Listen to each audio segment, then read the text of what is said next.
आणि एक महत्त्वाची बातमी, ठाकरे गटाला 15 जागा मिळूच शकत नाही असं दीपक केसरकरांचं म्हणणं आहे।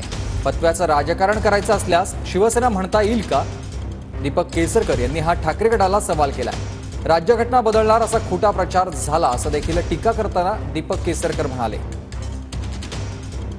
शिवसेना उद्धव बाळासाहेब ठाकरे हा गट राजकारणामध्ये मोठा होतो असं वाटतं, कारण 14 ते 15 जागा त्यांना त्या ठिकाणी दाखवल्या जातात। 15 मुळातच मिळू शकत नाही। मी तुम्हाला सांगितलं हा सगळा फतव्याचा इफेक्ट आहे आणि ह्याच लोकांना बाळासाहेबांनी आपली जागा दाखवलेली होती मुंबईमध्ये।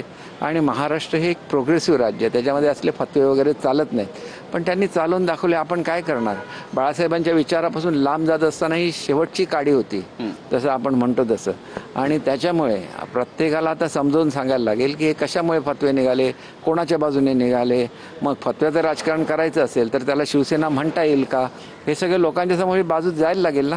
आणि जाईल त्याला सगळे शिवसैनिक एकत्र येतील, कारण बाळासाहेबांचा विचार आणि शिवसेना ह्याला वेगळं करता येणार नाही। दलित आणि मुस्लिमांची जी मतं आहेत ती एक गट्टा शिवसेनेला गेली, त्याच्यामुळे त्यांच्या जागा वाढतात अशी सुद्धा चर्चा होते। इथे कुठेतरी आपण कमी पडलो असं वाटतं तुम्हाला? हे बघा, खोटा प्रचार झाला की राज्यघटना बदलली जाणार, जी बाळासाहेबांनी खोटा प्रचार झाला ही वस्तुस्थिती आहे। घटना कोणी बदलू शकतं का?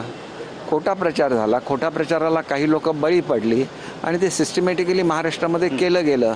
पण तरी पण आम्हीच आघाडीवर राहू याची मला 100% खात्री आहे।